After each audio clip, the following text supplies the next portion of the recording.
ఆరోహి అసలు మీరెవరు? చూడ్డానికి అసలు బుట్ట బొమ్మలాగా 16 అణాల తెలుగు అమ్మాయిలాగా ఎంత చక్కగా, ఎంత అందంగా ఉన్నారో. మీరొక ట్రాన్స్ విమెన్ అనే విషయం మీరు చెప్తే తప్ప తెలిసేలాగా లేదు. చాలా మీ వెబ్ సిరీస్‌లో గూడా చాలా మంది గుర్తుపట్టకపోవచ్చు మిమ్మల్ని చూసిన వాళ్ళు గూడా. అసలు మీరెవరు? మీ పేరేంటి? డెడ్ నేమ్ ఏంటి? ఇలా మిమ్మల్ని మీరు మార్చుకోవాలని ఏ వయసులో ఎందుకనిపించింది? నేను చిన్నప్పటి నుండి నాకు ఊహ తెలిసిన క్షణం నుంచి నేను అమ్మాయిలానే ఉండాలనుకున్నా. నాకు ఎక్కువ బాయ్స్ ఫ్రెండ్స్ లేరు. బాయ్స్ నా పక్కన కూర్చున్నా నచ్చదు, నన్ను ముట్టుకున్నా నచ్చదు నాకు. ఎందుకంటే నేను అమ్మాయినే అని నా మైండ్‌లో ఫిక్స్ అయిపోయినాను కాబట్టి ఇది నాకు నచ్చదు. బట్ అమ్మ చాలా సార్లు కొడతా ఉండేది, తిడతా ఉండేది. అలా ఉండు, ఇలా ఉండు, అబ్బాయిలా ఉండడానికి ప్రయత్నించు అంటే నాతో ఎలా అవుతుంది? నేను చాలాసార్లు అబ్బాయిలా నటించడానికి ప్రయత్నించా, కానీ నటిస్తున్నానేమో అన్న ఫీల్, అంతేగాని నాకు నిజంగానే అబ్బాయిలా ఉండడం అనేది నాతోని కాలేదు.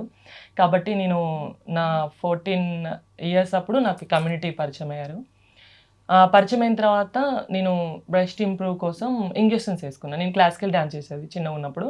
ఆ ప్రోగ్రామ్స్కి వెళ్ళినప్పుడు ఒక 3 డేస్ ప్రోగ్రామ్ ఉంటే నాకు 4 డేస్ ప్రోగ్రామ్ ఉందని చెప్పి ఒకరోజు అక్కడ స్పెండ్ చేసి నేను చీర కట్టుకొని నాకు నచ్చినట్టుగా బొట్టు, పూలు అవన్నీ పెట్టుకొని నేను సరదాగా అక్కడ ఉండి నెక్స్ట్ రోజు ఇంటికి వెళ్ళిపోయేదాన్ని. అప్పుడు నాకు బ్రెస్ట్ ఇంప్రూవ్ నేను బాగా చిన్నగా ఉన్నాను కాబట్టి చాలా ఇంప్రూవ్ అయింది. అది నా దురదృష్టమో, అదృష్టం అనుకోవచ్చు, దురదృష్టం అనుకోవచ్చు. అది బాగా ఇంప్రూవ్ అయిపోయింది. మా ఫ్రెండ్స్ నుంచి చాలా నాకు చూటిపోటి మాటలు అట్లాంటివన్నీ వస్తూ ఉంటాయి. ఓన్లీ మాటల వరకే ఉన్నవాళ్ళు చేతల్లో కూడా చూపించడం, ఇది నిజమా కాదని టచ్ చేయడం అట్లాంటివి నేను తీసుకోలేకపోయాను. ఎందుకంటే నేను అమ్మాయిగా అనుకున్నప్పుడు వాళ్ళు నన్ను ముట్టుకున్నప్పుడు నాకు అదొక నరకంగా అనిపించేది. అసలు నేను ఎంత పెద్ద తప్పు చేశాననే ఫీలింగ్ వచ్చేది. అట్లాంటివన్నీ నాకు జరిగాయి.